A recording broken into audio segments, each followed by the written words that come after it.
16 अध्यापक को काव्य शिक्षण बहुत सावधानी से करना चाहिए, निम्नलिखित कथनों के आधार पर सही विकल्प चुनिए। यानी जब आप कविता को पढ़ा रहे हैं, काव्य को पढ़ा रहे हैं, रचनाओं को पढ़ा रहे हैं, तो कौन सी बात सही है कि इसको सावधानी से आपको प्रयोग करना है। ये देखो गुंजन अलग अलग तरह के इमोजी भेज रहे हैं। गुंजन पेपर में इमोजी निकल जाएंगे सारे। देख रहे हो कितने खतरनाक क्वेश्चन आ रहे हैं हिंदी के। शिक्षक की सही लय के साथ ऊंचे स्वर में पढ़ना चाहिए शिक्षक को, ठीक है।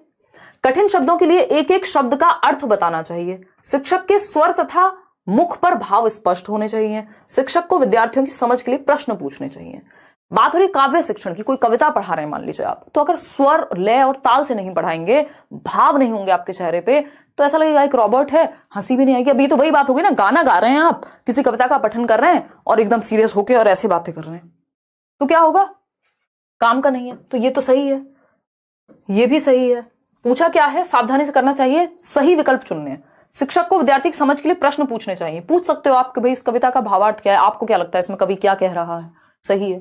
लेकिन कठिन शब्दों के लिए एक एक शब्द का अर्थ बताना, इसको हम संदर्भ में समझना कहते हैं। अब आप कविता पढ़ रहे हैं तो कविता बीच में रोक रोक के अगर आप हर एक शब्द बताएंगे तो गड़बड़ हो जाएगी। संदर्भ में समझा जाता है, एक एक शब्द कठिन नहीं बताया जाएगा। अलग से बेशक आप लिखवा सकते हो, बट ये गड़बड़ हो जाएगी, तो ये सही तरीका नहीं है।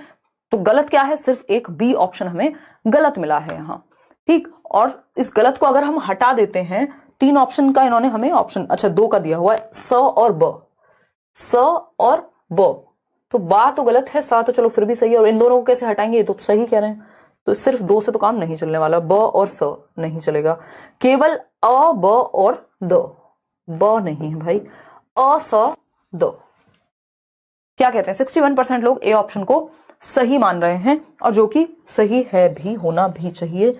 क्या है ये, सही है, अ स और द सही है, क्योंकि सिर्फ बी में गड़बड़ है। बाकी तो कविता या जब आप पोयम या पोइट्री पढ़ा रहे हैं तो इनकी जरूरत पड़ेगी कि आप पूरे भावों का प्रयोग करें। एक एक शब्द बताने की जरूरत नहीं होती, कॉन्टेक्स्ट में समझा जाता है। समझ पा रहे हैं। क्वेश्चन नंबर 17 देखिएगा, आसान क्वेश्चन है ये, बस दिखने में बड़ा लग रहा होगा आपको, है ना, क्योंकि 2 ही स्टेटमेंट है प्यारे प्यारे से। बताइए एक बार, इतने में आपके कॉमेंट पढ़ लेती हूँ। 2 सेशन स्टार्ट करा दीजिए, ऑल सब्जेक्ट्स की पेडागोजी करा दीजिए। करा दूंगी रानी, मैं थोड़ी क्लास बड़ी कर दूंगी, 2 को तो अभी के लिए इग्नोर ही करेंगे, क्लास बड़ी कर देंगे 2 की जगह पे। देखती हूँ मैं एक बार प्लान एक करके, पहले ये नोट्स से मुझे फ्री हो जाने दो, क्योंकि बाकी क्लासेस भी होती हैं इसके अलावा भी, यूट्यूब के अलावा भी। तो एक बार नोट्स वाला काम फ्री हो जाएगा तो मैं थोड़ा सा फुर्सत मिल जाएगी।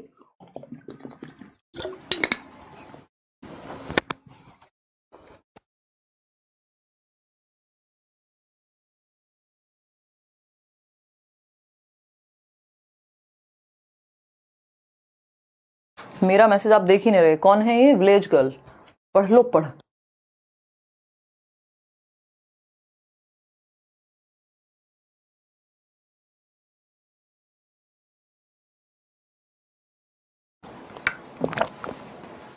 जिस टाइम पे हम शुरू करेंगे ना, तो इस तरह से शुरू करेंगे कि एक क्लास में 1.5 घंटे क्लास कम से कम हो जाए, और उसमें टॉपिक्स वगैरह प्लस क्वेश्चन साथ में हम डिस्कस कर लें, डोंट वरी। बी ऑप्शन है, 68% लोग कह रहे हैं। चलिए समझते हैं। अगर हम बात करें, निम्नलिखित कथनों को पढ़िए और उचित विकल्प चुनिए। कथन ए क्या है, कविता निसंदेह रूप से सशक्त भावनाओं का सहज अतिरेक प्रभाव है।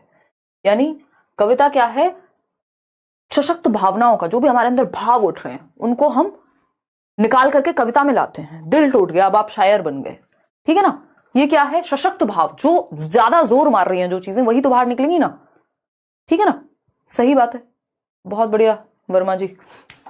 फिर आता है कथन बी, काव्य से ना तो भाषा ज्ञान का विकास होता है और ना ही भाषा की संरचना का अभ्यास होता है।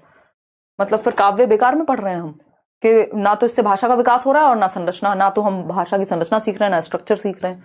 तो ये तो गलत बात हो गई, फिर काव्य तो बर्बाद हो गया, इस हिसाब से तो बेकार हो गई, पोइट्री तो पढ़नी नहीं चाहिए फिर तो, है ना। तो ये ट्रू है और ये फॉल्स है आपका। कितने लोग बी ऑप्शन दे रहे हैं, बी क्या है, केवल ए सत्य है और बी असत्य है, बिल्कुल सही है। थैंक गॉड आप इस पे नहीं गए कि दोनों सत्य हैं, ये आपका रटा रटाया ऑप्शन है। आगे बढ़ते हैं, नेक्स्ट क्वेश्चन पे चलते हैं। क्वेश्चन नंबर देखिएगा 18, समझिएगा, निम्नलिखित में से कौन सा काव्य का आवश्यक अवयव नहीं है। काव्य समझ रहे हैं ना, कविता या गद्य, गद्य नहीं पद्य, पोइट्री मान लीजिए। सौंदर्य भाव प्रवणता एवं कल्पना बढ़ती है भाई। आप एक कविता पढ़िए, आप कोई भी पोइट्री इंग्लिश की सुन लीजिए, या फिर आप एक शायरी भी सुन लीजिए, अगर उर्दू की बात करें, तो एक तो सौंदर्य भाव प्रवणता आती है कि आप प्रेज कर पाते हैं, ठीक है। और कल्पना इमेजिनेशन तो आएगी ही, ठीक बात है। आप गाना सुन लीजिए, गाना भी इसका अच्छा उदाहरण है। आपके दिमाग में एक तो आप कल्पना कर रहे हैं कितनी सुंदर कोई भी बात हो रही है, तो उसकी लयात्मक भाषा, कोई पहाड़ों पे गाना है तो पहाड़ दिमाग में आ रहे हैं, लयात्मक भाषा या छंद, हाँ लयात्मक भाषा होती है। अलंकारों का प्रयोग भर भर के किया जाता है, ठीक। व्याकरण सम्मत भाषा रचना, ये कई बार मान लीजिए कोई गाना ही है, ठीक है ना, पता नहीं अभी वो केसरिया फेमस हुआ था ना, अब उसमें कोई तो लाइन है जो बड़ा उसकी पूरी वाई भी अजीब सी कर देती है, और ग्रामेटिकली भी आपको अजीब लगेगा। ग्रामेटिकली तो खैर ये सही है ही नहीं, आधे शब्द हिंदी के आधे इंग्लिश के, ये वो, तो हम ये कह सकते हैं कि व्याकरण सम्मत नहीं होती। जरूरी नहीं है हमेशा हर कविता जो है वो व्याकरणिक रूप से सही हो, ग्रामेटिकली सही हो, बट हाँ उसमें सौंदर्य बोध होगा, लयात्मकता होगी। कई बार तो हम राइम करने के लिए व्याकरण को बैंड बजा देते हैं व्याकरण की, और अलंकारों का प्रयोग होगा, क्योंकि उससे उसी सुंदरता बढ़ती है, उस बात में वजन या अच्छी लगती है अलंकारों के प्रयोग से। तो व्याकरण सम्मत भाषा का प्रयोग हो ये जरूरी नहीं है, तो डी ऑप्शन ही है जो अवयव नहीं हमें आएगा। क्वेश्चन नंबर 19 देखिएगा, हम 30 क्वेश्चंस करने वाले हैं। निम्नलिखित में से कौन सा कथन असत्य है, यानी ट्रू नहीं है, गलत है, बताइएगा। आजकल ये असत्य है पे बहुत क्वेश्चन पूछ रहे हैं, देखिएगा जवाब दीजिएगा, फिर हम आगे बढ़ेंगे। तो पहला ऑप्शन है, ध्वनि विज्ञान किसी भाषा के ध्वनि प्रतिमान से संबंधित है, यानी ध्वनि साउंड की बात हो रही है, ध्वनि प्रतिमान से ही संबंधित होगा, कोई बुरी बात नहीं है। अशुद्ध स्वरों को संयुक्त स्वर कहा जाता है, कह सकते हैं उनको मिश्रित वो जो बनते हैं। 5 स्वर हैं जिनमें 20 ध्वनियां निकलती हैं, ये हम इंग्लिश में भी पढ़ते हैं भाई, 5 वाउल्स हैं जिनसे 20 ध्वनियां निकल रही हैं। अंग्रेजी भाषा में 5 नासिक्य ध्वनियां हैं, ये कहना गलत होगा, ठीक है, ये कहना गलत होगा। तो D option is the right answer. आगे बढ़ेंगे क्वेश्चन नंबर 20 पर। अब पता नहीं अंग्रेजी भाषा हिंदी में पूछने का क्या इनको शौक चढ़ा है इस बार। अंग्रेजी भाषा शिक्षण के उद्देश्य निर्धारित करते समय अध्यापक अपेक्षा नहीं करते हैं, यानी आप इंग्लिश लैंग्वेज टीचिंग करने जा रहे हैं और आप किन को ऑब्जेक्टिव्स में काउंट नहीं करेंगे, या इंग्लिश पढ़ाने के कौन से उद्देश्य नहीं होंगे। पहला ऑप्शन है, विद्यालय, कक्षा, घर और समाज में अपने विचार अंग्रेजी में व्यक्त करें बच्चा, अंग्रेजी में साधारण कथन बनाए, बेसिक एक सिंपल सेंटेंस कर पाए क्रिएट। सी ऑप्शन है, पढ़े जा सकने वाले सही विराम चिन्हों और वर्तनी के साथ स्पष्ट अक्षरों में अंग्रेजी भाषा लिखे, यानी जिन शब्दों को पढ़ा जा सके विराम चिन्हों का प्रयोग करे, वर्तनी के साथ स्पष्ट अक्षरों में ठीक ठाक स्पेलिंग हो, अंग्रेजी भाषा में बेसिकली लिखना सीख पाए सिंबल्स का प्रयोग करके, सही है। डी ऑप्शन है, किसी बात, निवेदन, शुभकामनाओं का उत्तर देने में अंग्रेजी का प्रयोग कर सके, यानी कि कोई बात अगर कहनी है, कोई निवेदन अगर करना है, शुभकामनाएं, मान लीजिए आप नई नई इंग्लिश सीख रहे हैं तो आप कहें अच्छा गुड आफ्टरनून मम्मी जी, है ना। तो बेसिक जब इंसान देखते हैं आप नई नई अंग्रेजी सीखता है, वो हर जगह पे अंग्रेजी का प्रयोग करने की कोशिश करता है ना। वो भाई को भी हे डूड कह के बोलता है, तो ये क्या है, ये सही बात है, ऐसा होता है। बिल्कुल क्लियर हो जाएगा, बिल्कुल क्लियर हो जाएगा। परिहार निधि सिंह कह रहे हैं आपकी प्लेलिस्ट देखने से सीटेट क्लियर हो जाएगा। 5 मैराथन देख लीजिए, जो प्रैक्टिस हो रही है वो देख लीजिए, और अभी जो आने वाला है वो तो एक्स्ट्रा में ही है, ठीक है जी, बात सही है। हाँ सवर शेख, रिलैक्स करेंगे आपके सीटेट के बाद, उससे पहले कोई रिलैक्स नहीं। विद्यालय, कक्षा, घर और समाज में अपने विचार अंग्रेजी में व्यक्त करें, ये आप एक्सपेक्ट नहीं कर सकते बच्चे से। जब आप उसको पढ़ा रहे हैं इंग्लिश लैंग्वेज, तो आप डे 1 पे उससे ये एक्सपेक्ट करें कि वो हर जगह पे इंग्लिश बोले, तो आपने मातृभाषा का अधिकार छीन लिया। ये तो आजकल हर जगह पे आपको पता है कि बच्चा अपनी मातृभाषा का प्रयोग कर सकता है, ये कोई कंपल्शन नहीं है कि आप डे 1 से उससे कहीं नहीं, आपसे बात अंग्रेजी में होगी सिर्फ। साधारण पहले कथन बनाएगा, नॉर्मल वर्तनी वगैरह सीखेगा, बच्चे की बात है, आपकी बात नहीं है कि आपको अंग्रेजी सीखनी है तो हर जगह प्रयोग करना शुरू कर दो, बच्चे के लिए तो समय है ना उसके पास। तो A option is the right answer. Question number 21 देखिएगा और जवाब दीजिएगा। ये इंग्लिश पेडागोजी क्वेश्चन इन्होंने हिंदी में दिए हैं, बड़े अचंभे की बात है। भारत में अंग्रेजी भाषा की स्थिति विषयक नीचे दिए गए कथनों में से गलत कथन चुनिए। गलत कथन पूछा है, सही नहीं। 1963 में, सन 1963 में संसद के अधिनियम के अनुसार अंग्रेजी भाषा को अनिश्चित काल की अवधि के लिए भारत की ऑफिशियल लैंग्वेज यानी सह राजभाषा, इसको हम कहते हैं AOL, एसोसिएट ऑफिशियल लैंग्वेज यानी सह राजभाषा घोषित किया गया 1963 में। बात तो सही है, अनुच्छेद 3432 की बात है, if I am not wrong तो, ठीक। प्रारंभ में भारतीय, और ये ऑफिशियल एक्ट आया था, ये जो 1963 वाला एक्ट है इस पर क्वेश्चन आ जाता है, इसको ऑफिशियल लैंग्वेज एक्ट कहते हैं, यानी राजभाषा भाषा अधिनियम या राजभाषा अधिनियम 1963 में आया था, जिसमें हिंदी को हम क्या कह रहे हैं, ये राजभाषा है और इंग्लिश एसोसिएट ऑफिशियल लैंग्वेज है, सह राजभाषा है। हिंदी राष्ट्रभाषा नहीं है, याद रखिएगा। ऑन पेपर से हम बात करें संविधान में, ठीक। अगर हम बात करें बी ऑप्शन की, प्रारंभ में भारतीय संविधान के अनुच्छेद 343 में अंग्रेजी को भारत की कामकाज की भाषा के रूप में उल्लिखित किया गया था शुरुआत के तौर पे, ये सह राजभाषा घोषित होने से पहले। सही है बात। भारतीय संविधान में अंग्रेजी को 15 वर्ष की कालावधि तक कामकाज की भाषा के रूप में सभी कार्यालयीय प्रयोगों के लिए स्वीकृति मिली थी, जो कि चली आ रही है, अनिश्चित काल के लिए बाद में घोषित हो गई थी। राजभाषा संशोधन अधिनियम 1967 के अनुसार अंग्रेजी को भारतीय संविधान की 8वीं अनुसूची में सम्मिलित किया गया है। आप देखेंगे तो ये नहीं मिलेगी आपको, फिर 8वीं जो 8th शेड्यूल है नहीं है, गलत हो जाएगा। आगे बढ़ते हैं, क्वेश्चन नंबर 22 देखिएगा, पढ़िएगा इसको। क्वेश्चन नंबर 22 कहता है निम्नलिखित कथन पढ़िए, क और ख पढ़िए और बताइए कौन सही। अच्छा, ग भी है और घ भी है, 4 कथन है भाई। अंग्रेजी कौशल संबंधित विषय है, अंग्रेजी बोलना और लिखना सीखने के लिए सरलतम तरीका है अंग्रेजी पढ़ना। ये कैसी बात, कह सकते हैं या नहीं कह सकते हैं? मैं भी कह सकते होंगे, ठीक है ना। पेपर 2 के लिए भी आपके 3 सब्जेक्ट तो कॉमन है ना, 3 सब्जेक्ट तो बिल्कुल कॉमन है, जिसमें हम कह सकते हैं कि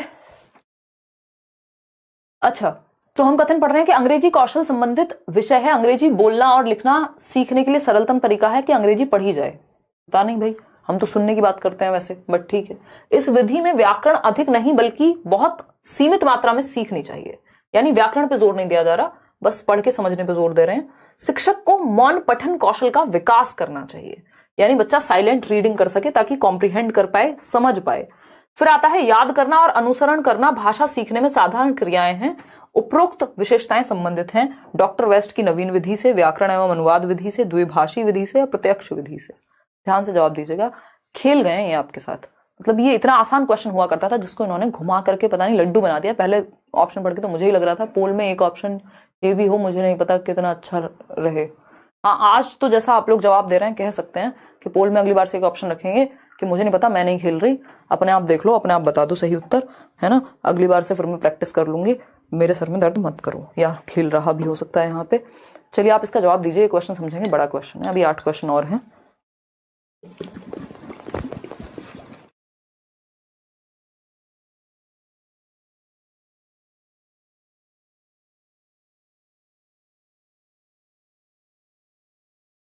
हम सिर्फ आपकी क्लासेस लेते हैं रोज 9 बजे, बाकी कुछ नहीं पढ़े। हम क्लियर हो जाएगा, हो तो जाएगा ना। प्रीवियस ईयर कर लीजिए सरकार, इतना तो कष्ट कर लीजिए। हैं, कुछ लोग तो ऐसे भी खतरनाक आते हैं आजकल, वो कहते हैं क्लास तो देख नहीं जाती, कोई और तरीका बताओ। अब फिर हम उनको नोट्स भी दे देंगे ना, तब भी वो नोट्स भी नहीं पढ़ेंगे, फिर वो कहेंगे ये भी नहीं पढ़े जाते। फिर हम कहेंगे जी 2 बूंद जिंदगी की डाल दे मुंह में, शायद हो सकता है उससे फिर ठीक हो जाए अपने आप, सीटेट की दवा मिल जाए पोलियो की तरह, है ना। तो एफर्ट तो करना पड़ेगा। देख रहे हो तो एटलीस्ट प्रीवियस ईयर प्रैक्टिस करो, इन्हीं क्वेश्चंस की पीडीएफ मिलती है, उन्हीं को प्रैक्टिस कर लो बार बार। तो खतरनाक लोग हैं, देखिएगा। बस आप साथ में आ जाओ और थोड़ा सा तो बस प्रीवियस ईयर प्रैक्टिस करते रहो। अगर समझ में आ रहा है, दिमाग में जा रही है चीजें, याद रख पा रहे हो तो पता लग जाएगा ना, प्रैक्टिस करोगे तो। मैं दे दूंगी कुछ क्वेश्चन, देखिएगा एक बार। अगर हम बात करें, निम्नलिखित कथन पढ़िए, अंग्रेजी कौशल संबंधित विषय है और उनके पास इतनी समय की कमी है कि अगर टीचर ने 1 घंटे में 5 से 7 मिनट, वो भी मैक्सिमम है, एक्स्ट्रा बातें कर ली होंगी जो कि जरूरी है आपके इंटरेस्ट को बनाए रखने के लिए, उसमें उनको लगता है दुनिया का सारा टाइम वेस्ट हो गया। 3 घंटे की मूवी देख लेंगे, अब तक कहां थे, 1 साल से पेपर अनाउंस होने वाला था, किसी को नहीं पता, है ना। बिल्कुल सही कह रहे हैं, अलका कह रहे हैं तो हम लोग क्या यहाँ जागरण कर रहे हैं जब क्लास नहीं देख सकते हैं। सही बात है।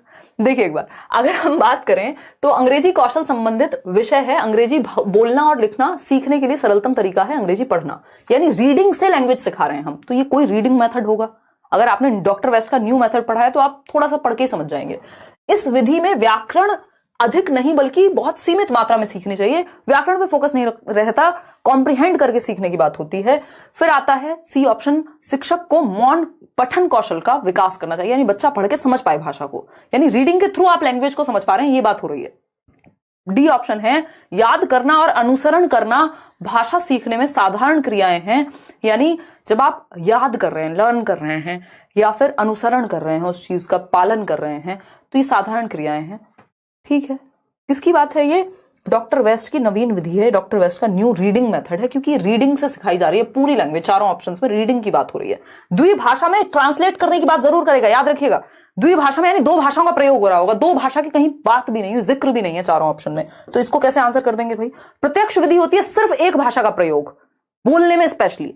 तो प्रत्यक्ष विधि डायरेक्ट मेथड में यह होता है कि आप क्या करेंगे, और प्रत्यक्ष विधि सिर्फ अंग्रेजी की नहीं होती, लेकिन ये मेथड अंग्रेजी का है डॉक्टर वेस्ट वाला। व्याकरण एवं अनुवाद विधि, इसमें आप रूल सीखते हैं, नियम सीखते हैं, नियम की भी बात नहीं हुई है। तो ये तीनों तो अपने आप ही हट गए, और दो ऑप्शन भी अगर आपको समझ में आए होंगे, जैसे ये पहले वाला, और अगर हम बात कर रहे हैं जैसे मौन पठन की बात या ये वाली बात, तो ये तो आसान है। डॉक्टर वेस्ट का मेथड अगर हमने पढ़ा है तो हम थोड़ा सा इसको समझ सकते हैं। A option is the right answer. प्रत्यक्ष विधि में तो आप पे बैन होता है, आप कोई और लैंग्वेज यूज ही नहीं कर सकते, और बोल के सीखी जाती है प्रत्यक्ष विधि में, पढ़ के नहीं सीखी जाती ज्यादा। ठीक है, तो क्वेश्चन नंबर 23 है, अध्यापक शामपट पर लिखता है या लिखती है? क्या लिखता है या लिखती है, बताइए जरा। वह पत्र लिखता है, लड़के फुटबॉल खेलते हैं, राम सो रहा है। अब अध्यापक कर्ता एवं क्रिया के संबंध के आधार पर क्रिया के नियम की व्याख्या करता है या करती है। अध्यापक के द्वारा व्याकरण पढ़ने की किस विधि का प्रयोग यहां किया जा रहा है? मतलब आपके लिए काम का क्या है ये, कि ये लिखा गया है शामपट पे, ब्लैक बोर्ड पे, व्हाइट बोर्ड पे, जो भी है, स्मार्ट बोर्ड पर आजकल तो। ठीक, तो देखिए जरा, इसको पढ़ के समझिएगा। मॉक टेस्ट तो मिल रहा होगा ऐप पे आपको, चलो मैं देखती हूँ। इवन जो लोग बैच में उनको तो टेस्ट सीरीज मिली होगी 30 सेट की। देखिएगा, अगर हम बात करते हैं किसकी, कि वह पत्र लिखता है, एक सेंटेंस ये लिखा है शामपट पे, लड़के फुटबॉल खेलते हैं, राम सो रहा है। क्रिया कहां हो रही है? पत्र लिखता है, फुटबॉल खेलता है, सो रहा है। ठीक, और यहाँ पे कर्ता एवं क्रिया के संबंध में कौन सो रहा है? राम सो रहा है। कौन खेल रहा है फुटबॉल? लड़के खेल रहे हैं। कौन लिख रहा है पत्र? वह लिख रहे हैं। ठीक, तो कर्ता क्रिया के संबंध के आधार पर क्रिया के नियम की व्याख्या की जा रही है, कि क्रिया कैसे वर्क करती है, यानी वर्ब कैसे काम करती है लैंग्वेज में। तो अध्यापक के द्वारा व्याकरण पढ़ने की किस विधि का प्रयोग कर रहे हैं? यानी पहले एग्जाम्पल दिया है, उदाहरण दिया है, अब नियम सिखाने का प्रयोग कर रहे हैं। तो एग्जाम्पल टू रूल, उदाहरण से नियम की ओर क्या होता है? आगमन विधि, जिसको हम इंडक्टिव मेथड कहते हैं। अगर पहले नियम बता दिया होता, पहले क्रिया की जो परिभाषा है वो सब बता दिया होता, तो निगमन हो जाता। इसमें पहले रूल बताते हैं। तो A option is the right answer, और तो कोई यहां बनता ही नहीं है। आगे बढ़ेंगे, क्वेश्चन नंबर 24 देखिएगा। मैंने इसमें पेपर 1 पेपर 2 दोनों के क्वेश्चन मिक्स किए हुए हैं। निम्नलिखित कथन को पढ़कर उपयुक्त विकल्प को चुनिए। कथन अ है, कथन ब है। जिन विद्यार्थियों में विशेष सुधार की आवश्यकता हो, उनके लेखन कार्य पर विशेष ध्यान दिया जाना चाहिए। चलो, हो सकता है। जिन विद्यार्थियों में सुधार की आवश्यकता है, उन्हें सक्षम विद्यार्थियों का लिखित कार्य दिखाकर लिखित कार्य अच्छी तरह से पूरा करने के लिए निर्देशित और प्रोत्साहित किया जाना चाहिए। इसको कहते हैं कंपैरिजन, कि जो बच्चे अच्छा लिखते हैं उनका काम दिखाओ, अरे सीखो इनसे कुछ। कंपैरिजन नहीं करते आप, बच्चों को प्रताड़ित नहीं करते। आप भी तो लिख करके दिखा सकते हैं, है ना? ठीक है ना पंकज, क्लियर है या नहीं है? आपके साथ 2 साल से जुड़ी हूं, आपने आज तक मेरा नाम नहीं लिया। प्रिया, यश, प्रयास, प्रस्याश, इतना खतरनाक नाम है, आज तक अच्छा हुआ नहीं लिया था, है ना? या आपने स्पेलिंग गलत लिखी हुई है, PRISA, प्रसा, YESH, प्रसा यश। ये 2 नाम तो मिक्स एंड मैच करके नहीं। मैडम जी, आपने अपने प्रेम के चक्कर में हमारी बैंड तो नहीं बजा दी है? जो भी आपका नाम है, लेकिन मैं याद रखूंगी ये। देखिएगा, एक बार जवाब दीजिएगा। इतने खतरनाक लोग हैं भाई, हैं? मेरे 30 सेकंड लगवा दिया आपने। मेरी रीडिंग बचपन से अच्छी रही है, और आपने जो बेइज्जती कराई है आज। देखिएगा एक बार, टीचर मेरे को ही खड़ा करती थी हमेशा। ये गलत बात थी, लेकिन उनकी। आज मुझे समझ आता है कि जो अच्छा पढ़ता है उससे पढ़वा लो फटाफट से, स्पीड में भी पढ़ेगा और चैप्टर खत्म हो जाएगा, सिलेबस तो खत्म करना ही है। ये मुझे अब समझ में आता है, पहले नहीं आता था, है ना? जबकि बाकी बच्चों को भी मौका देना चाहिए था, तब तो अच्छा लगता था कि हाँ ठीक है यार, संस्कृत भी मेरे से पढ़वा रही है। देखिए एक बार, अगर हम बात करें किसकी, देखिएगा,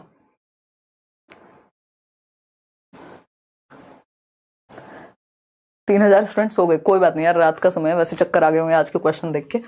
जिन विद्यार्थियों में विशेष सुधार की आवश्यकता होती है, उन्हें लेखन कार्य पर विशेष ध्यान देना चाहिए। चलो ठीक है, सारे ही कौशल पे ध्यान दिया जाएगा। जिन विद्यार्थियों में सुधार की आवश्यकता, ये गलत है। पहले वाला सही है, सत्य है, परंतु बी असत्य है। तो ए ऑप्शन सही है, बी गलत है। 80% लोग सही उत्तर दे रहे हैं। आगे बढ़ते हैं, नेक्स्ट क्वेश्चन। भाई दिल पे मत ले जाना प्रिया, हम बस वो लगा रहे हैं यहाँ पे अनुमान कैसा हुआ होगा। क्वेश्चन नंबर 25, कक्षा हंसी ठहाकों के बिना एक नीरस स्थान है। हल्के फुल्के ठाके अध्यापन में बहुत मददगार हैं। बताइए, यही हम करते हैं क्लास में, देखिएगा, बताइएगा, फिर हम आगे बढ़ेंगे। और हैं कुछ 5 सवाल, फिर आप और शौर्य सो जाइएगा, मुझे कल के लिए भी काम करना है।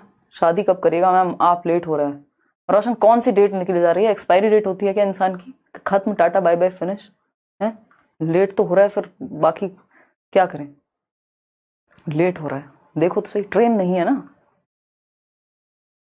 शादी कब करिएगा? शादी, हमारी शादी में बहुत इंटरेस्ट है, भंडारा करवाएंगे। अपनी अपनी करो यार, नौकरी लगाओ, खुश रहो, कर लिया हमें जो करना था जीवन में, अब क्या कर लेंगे जब करनी होगी, बहुत काम है अभी करने को। देखिए, शादी मत करिए मैम, शिवानी कह रही है। मतलब मेरी शादी के अलावा कोई और टॉपिक है इस कमेंट सेक्शन में? मैं अभी देखा, देखिए एक बार। हाँ, हम इसी की बात कर रहे थे अभी, क्वेश्चन समझते हैं। कक्षा हंसी ठहाकों के बिना एक नीरस स्थान है, यानी क्लासरूम जहां हंसी ठहाके होते ही नहीं है, कोई हंसी मजाक होता ही नहीं है, सब रोबोट्स की तरह बैठे हैं। टीचर आया, रोबोट की तरह पढ़ा के चला गया, ये पढ़ेंगे वो पढ़ेंगे, खत्म। तो उस हिसाब से तो मेरे से ज्यादा स्पीड में शायद ही बहुत ही कम लोग होंगे जिनकी स्पीड इतनी होती होगी बोलने की, या आप इसको आप अच्छा कह लीजिए या बुरा कह लीजिए, या पढ़ने की भी अगर हम बात करें तो खत्म। फिर तो आज का सेशन, कितने क्वेश्चन थे? 30 क्वेश्चन थे, 20 मिनट में, 15 मिनट में भी खत्म कर सकते थे हम, कोई पॉइंट नहीं रहा। लेकिन पहले तो एक्सप्लेनेशन चाहिए, दूसरा बीच बीच में हंसी ठहाके भी चाहिए। हल्के फुल्के ठहाके अध्यापन में बहुत मददगार हैं। उससे क्या होगा, वो प्रेशर रिलीज होगा, बच्चे का इंटरेस्ट जागेगा, क्योंकि आपने अगर इंटरेस्ट क्रिएट कर दिया, सीख तो वो जाएगा और आप सिखा भी देंगे। तो हंसी ठहाके क्या है, जरूरी है क्लासरूम में। ये उदाहरण हमारी क्लास का है, ठीक। उपयुक्त कथन निम्नांकित में से क्या इंगित करता है? यानी बच्चे तो एक्टिव है ना, सक्रिय हैं, बच्चों का सक्रिय होना जरूरी है, अदरवाइज आप उनको रटवा दो। कुछ बच्चे तो सीख जाएंगे, कुछ तो इतने खतरनाक होंगे, मैं आऊं और एकदम पूरे टाइम सिर्फ पढ़ा करके एक सिंगल कॉन्टेक्स्ट में भी, उदाहरण में भी ना हंसूं, तो वो फिर भी पढ़ लेंगे, हाँ बहुत बढ़िया बात है। लेकिन ज्यादातर लोग नीरस महसूस करेंगे, सक्रिय नहीं रह पाएंगे। और ज्यादातर लोग, या मेजोरिटी कैसे सीखती है, क्लास वो अच्छी है जहां सबका इंटरेस्ट बन पाए। सिर्फ 20 लोगों के लिए तो नहीं है जो टॉपर हैं, सिर्फ उनके लिए तो क्लास नहीं होती, ठीक है ना। 20 तो खैर, मतलब 20 में इसलिए बोल रही हूँ क्योंकि 30,000 लोग हैं।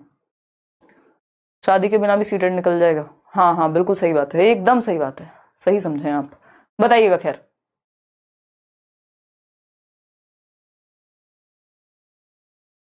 देखिएगा, अगर हम बात करें तो हम यहाँ ये कह सकते हैं कि रचनाशील अध्यापक की विशेषता है। ये याद रखिएगा, जहां भी रचनाशील की बात होगी, सक्रिय होने की बात होगी, रचनावादी उपागम की बात होगी, कंस्ट्रक्टिविज्म की बात होगी, वहां क्लास में थोड़ा बहुत शोर शराबा, थोड़ा बहुत हंसी मजाक, थोड़ा बहुत इनडिसिप्लिन चलेगा, होगा। क्योंकि जहां बच्चा एक्टिव है तो थोड़ी बहुत क्रियाएं तो होंगी ना। पढ़ने की विधि है, वातावरण, बच्चे के स्वभाव का ज्ञान, ये सब नहीं। रचनाशील अध्यापक की विशेषता है कि जो ये माने कि हंसी ठहाकों के बिना नीरस है कक्षा जो है, तो थोड़े बहुत हंसी ठहाके नॉर्मल है। अब ऐसा नहीं है हंसी ठहाकों में क्लास नहीं होनी चाहिए। तो पता चल रहा है क्वेश्चन हुए हैं 2, या सीखे नहीं कुछ भी, और 1 घंटा निकल गया, टीचर बने पड़े हैं स्टैंड अप कॉमेडियन, वो भी नहीं होना चाहिए। शिक्षण में स्वर संबंधी विधि के बारे में निम्नलिखित में से क्या सही नहीं है? बताइएगा एक बार। स्वर संबंधी विधि, जहां पे हम फोकस किस पे कर रहे हैं, लाउड रीडिंग पे या स्वर उनका प्रयोग करने पे। लेंगे यार मैराथन क्लास, डोंट वरी। बताइए, फटाफट से जवाब दीजिए, उम्र हो गई है अब। देखिएगा, अगर हम बात कर रहे हैं, सी ऑप्शन कह रहे हैं 59% लोग, चलिए देखते हैं। ये विषय की बेहतर समझ में सहायक है, ये उच्चारण एवं वर्तनी सीखने में सहायक है, ये अधिकांशतः अंग्रेजी माध्यम विद्यालयों में प्रचलित है, ये पठन कौशल अर्जित करने के लिए आत्मविश्वास पैदा करती है। बताइए, स्वर संबंधी कक्षा के बारे में गलत बात पूछिए, सही बात नहीं पूछिए। जवाब देंगे, सी कह रहे हैं 81% लोग। बेहतर, ये विषय की बेहतर समझ में सहायक है। उच्चारण और वर्तनी तो 100% सही होगा, जब आप लाउड रीडिंग या सस्वर पठन कर रहे हैं या वाचन कर रहे हैं, जो भी कर रहे हैं, जहां स्वर पे फोकस है। ये अधिकांशतः अंग्रेजी माध्यम विद्यालयों में प्रचलित है, ये पठन कौशल अर्जित करने के लिए आत्मविश्वास पैदा करती है। ये बात एकदम सही है, गलत नहीं है। गलत एक बात है कि बेहतर समझ में सहायक है। कई बार क्या होता है, आप प्रोनाउंसिएशन उतने अच्छे पे फोकस कर रहे हैं कि समझ हो भी रही है या नहीं पता नहीं है, इसीलिए हम लाउड रीडिंग को कहते हैं कि ये समझ बहुत अच्छी हो रही है, ये नहीं पता हमें, ठीक है। और ये सही है बात, ये ही गलत है एकमात्र यहाँ। ये फैक्चुअल क्वेश्चन था, इसमें मैं और आप कुछ कर नहीं सकते हैं। क्वेश्चन नंबर 27 देखिएगा, ये क्या कहता है, क्वेश्चन नंबर 27 है, एक अध्यापिका अपनी कक्षा को 4-4 के समूह में विभाजित करती है, यानी 4-4 बच्चों का ग्रुप बनाती है और उनकी पाठ्य पुस्तक से पढ़े गए एक पाठ पर आधारित मुद्दे पर वाद विवाद का आयोजन करती है। यह किस प्रकार की भाषा अधिगम गतिविधि है? यानी बच्चे वाद विवाद कर रहे हैं, किन्हीं मुद्दों पे डिस्कशन कर रहे हैं, 4-4 के ग्रुप में बटे हुए हैं, यानी बच्चे ग्रुप में सीख रहे हैं, यानी रचनावाद है। ये बात तो हमें सही है, बट पूछा क्या है? परिणाम क्या हो गया मेरे को? परिणामात्मक गतिविधि यानी आउटपुट, संपर्कात्मक गतिविधि इंटरैक्टिव, निवेश गतिविधि इनपुट रिस्पॉन्स, परिणामात्मक प्रतिक्रिया गतिविधि। बताइएगा, फटाफट से बताइएगा, इससे पहले कि हम भिलाई छत्तीसगढ़ से आपको बहुत सारा प्यार। मैम आप रियल में सीडीपी क्वीन है मैम, आप इंग्लिश में और बहुत सारा पैसेज करा दीजिए ना प्लीज। तरुण अभी तो उतना समय नहीं है, और इंग्लिश में पैसेज ऑनलाइन यहां से कराने पे ना मजा नहीं आ पाता है ना, वो आप खुद से ही पढ़ के करें, प्रीवियस ईयर का प्रयोग करके पढ़ें, तो वो एक ज्यादा जरूरी चीज होगी, क्योंकि पैसेज प्रैक्टिस करा के भी मैं करा भी दूंगी, चलो फिर भी कोशिश करेंगे 1-2 पैसेज कर लें। आज जैसा क्वेश्चन नहीं मिल रहा है, पोल हटा ही दें। सही कह रहे हो संजीर, चलो कोई बात नहीं, 3 क्वेश्चन और हैं, अब तो पोल लगवा ही लो। है ऑप्शन डाल दो, शौर्य कह रहा ऑप्शन डाल दो, नहीं आता। देखिएगा इसका जो सही उत्तर है, सब मिक्स्ड दे रहे हैं अपने अपने उत्तर। एक अध्यापिका अपनी कक्षा को 4-4 के समूह में विभाजित करती है और उनकी पाठ्य पुस्तक से पढ़े गए एक पाठ पर आधारित मुद्दे पर वाद विवाद को कहती है। ठीक है, किस प्रकार की भाषा अधिगम की गतिविधि है? परिणामात्मक गतिविधि है? नहीं, आउटपुट बेस्ड थोड़ी है ये। संपर्कात्मक गतिविधि है यानी इंटरैक्टिव है, या फिर निवेश गतिविधि है यानी इनपुट है, यहाँ पे इनपुट रिच क्लासरूम है, कह सकते हैं।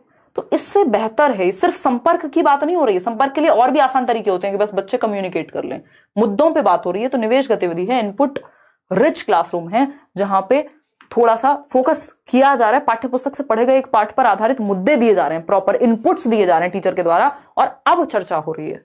थोड़ा सा टेक्निकल है ये, बट आंसर जो है सी ही सही है। परिणामात्मक तो बिल्कुल नहीं, क्योंकि परिणाम का मतलब सिर्फ परिणाम पे फोकस है, नंबर पे फोकस है। जी क्या कह रहे हैं शौर्य सिंह? क्वेश्चन नंबर 28 देखिएगा, कौन सा सत्य नहीं है?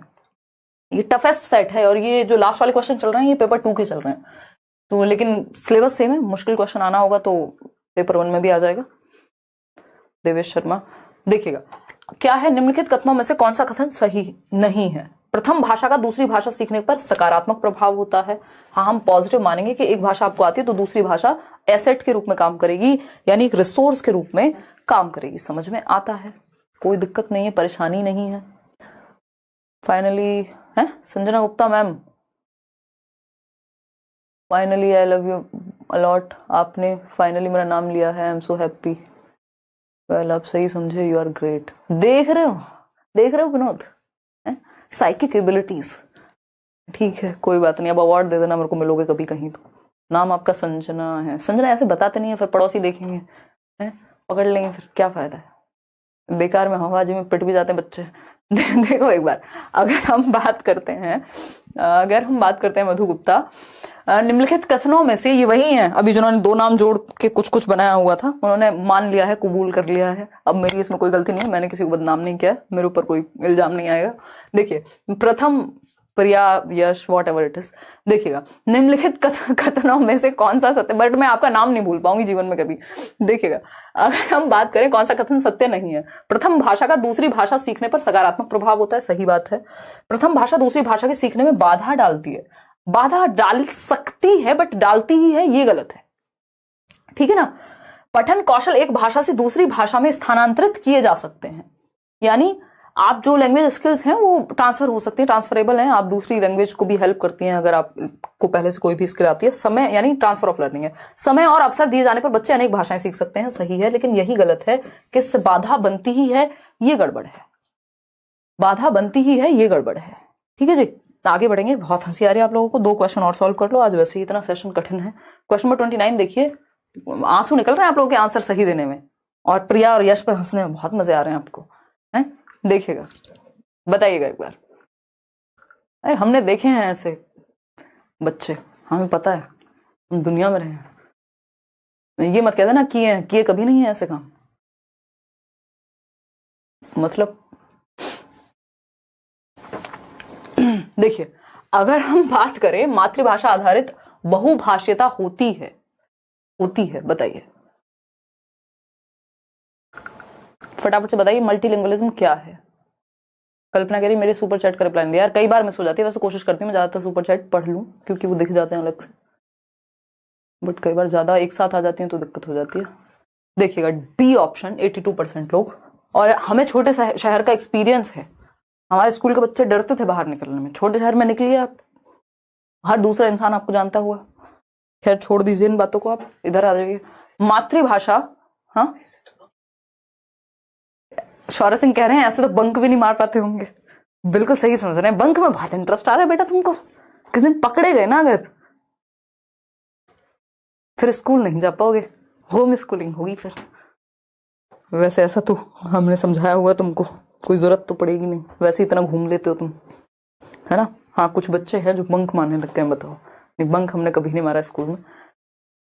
देखिएगा, मातृभाषा आधारित बहुभाषिता होती है, मातृभाषा के द्वारा वस्तुपरक विषयों को सीखना। सही है।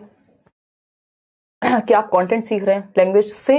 आप क्या सीख रहे हैं? मान लीजिए हिंदी है आपकी मातृभाषा, उससे आप हिंदी में ही इतिहास पढ़ रहे हैं, सही बात है। बी ऑप्शन है, शिक्षार्थी अपनी मातृभाषा से शुरुआत करते हैं और बाद में कई भाषाएं सीख लेते हैं, इसी को मल्टीलिंगुअलिज्म कहते हैं। ये फिर लैंग्वेज अक्रॉस करिकुलम हो जाएगा जो ए ऑप्शन है। लेकिन मल्टीलिंगुअलिज्म बहुभाषिता है कि एक भाषा शुरुआत कर रहे हैं, बाद में कई भाषाएं सीख ले रहे हैं। फिर है, शिक्षार्थी अपने राज्य की भाषा के माध्यम से बहुत सी भाषाएं सीखता है, ऐसा नहीं कि राज्य की भाषा से ही सीखेगा या विदेशी भाषा। तो बी ऑप्शन ही एकमात्र सही उत्तर है। आज के लिए आखिरी सवाल, क्वेश्चन नंबर 30। मैं जनरली तो ये कहती हूँ कि बड़ा खराब हो रहा है कि आप इतना अच्छा मतलब रिस्पॉन्स आज नहीं कर पाए, बट आज पहली बार यह शायद जब मैं ये कहूंगी कि हाँ क्वेश्चन सच में मुश्किल माने जाएंगे। तो एक बार इन क्वेश्चंस को थोड़ा ध्यान से पढ़ना है, इनको 2-3 बार रिवाइज भी करना है। कॉम्प्रिहेंसिबल इनपुट, याद कीजिए स्टीफन क्रेशन को।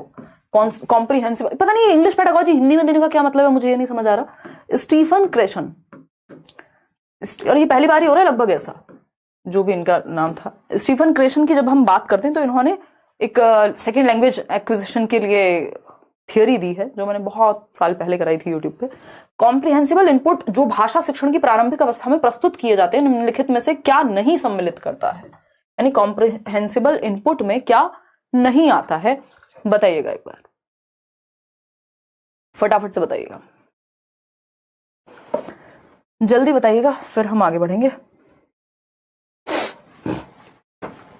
41% लोग बी कह रहे हैं, मान लें। देखिएगा, अगर हम बात करें बी ऑप्शन की, तो पाठ्य पुस्तक पाठ्यक्रम पूरा करने के लिए निर्धारित पुस्तक, इसको थोड़ी कॉम्प्रिहेंसिबल इनपुट कहते हैं। बड़े आकार वाली पुस्तक, ये तो बिग बुक्स कहा जाता है इनको, है ना। कक्षा पुस्तकालय यानी पुस्तकें या कॉमिक, मीडिया सहायक सामग्री पत्रिकाएं, क्या कहना आप पसंद करेंगे? बताइए, फटाफट से बताइए। कॉम्प्रिहेंसिबल इनपुट जो भाषा शिक्षण की प्रारंभिक अवस्था में प्रस्तुत किए जाते हैं, ये स्टीफन क्रेशन वाला कॉम्प्रिहेंसिबल इनपुट नहीं है, मतलब है वही, लेकिन उनकी थियरी को प्रयोग नहीं किया गया, यहाँ पे इन जनरल पूछा है, इसको सही कर लीजिएगा। तो अगर कॉम्प्रिहेंसिबल इनपुट की हम बात कर रहे हैं, इसका सिंपल मतलब है कि बच्चा समझने लग जाए, उसको धीरे धीरे एक लेवल अप आप इनपुट्स देते जाओ, जिससे वो सीख जाए यहाँ पे बोलना या पढ़ना या भाषा का प्रयोग करना। तो पाठ्य पुस्तक सिर्फ पूरा करने के लिए तो गलत है। बड़े आकार वाली पुस्तक यानी चित्रात्मक कहानियां, शिशु गीत, हाँ शुरुआत में फिर ये हम कर सकते हैं, प्रारंभिक अवस्था की बात हो रही है। कक्षा पुस्तकालय तो शुरुआत में डायरेक्ट पुस्तकालय नहीं भेजते। मीडिया सहायक सामग्री पत्रिकाएं वगैरह भी बड़ा बच्चा पढ़ पाएगा। प्रारंभिक अवस्था मैंने नहीं पढ़ा था, तो ये सही है। क्वेश्चन इन्होंने दूसरे कॉन्टेक्स्ट में पूछा, बहुत घुमा के क्वेश्चन दिए हैं। बड़े आकार वाली पुस्तक यानी चित्रात्मक कहानियां, शिशु गीत वगैरह जो बच्चों के लिए होते हैं, और स्टोरी नहीं होती, जो चित्रों के माध्यम से, पिक्चर्स के माध्यम से स्टोरी कही जाती है क्लास में। ये सीडेट का बैच है, आप अभी भी एनरोल कर सकते हैं। जो सेशंस आपको देखने और रिकॉर्डेड प्लस लाइव दोनों मिल जाएंगे। Pedagogy special, like share subscribe आप कर देंगे, पीडीएफ आपको मिल जाएगा। आउट ऑफ 30 कितने क्वेश्चन आज आपके ठीक हुए हैं वो आप प्लीज बता दीजिएगा। आज के लिए हम इतना ही रखेंगे। Thank you so much. कल हम पढ़ेंगे CDP होपफुली, और कल आपके साथ मैं नोट्स के साथ प्रेजेंट होंगी। मुझे खुद बहुत शर्म आती है, मैं हर दिन कहती हूँ आपको कल और परसों मिलेंगे नोट्स, बट ऐसे ही नहीं दिया जा सकता कि जस्ट काम खत्म तो करना नहीं है, अच्छे से करना है। तो जो भी इसमें थोड़ा बहुत इंप्रूवमेंट, टाइम लगता है एक्चुअली, ये चीज़ें ना पहले प्रूफ रीड होती हैं कई बार। 22, 25, 15, 18, 15, 16 बहुत ही बढ़िया। 19, 20, 15, 13। चलिए, ध्यान रखिएगा। Take care, bye bye.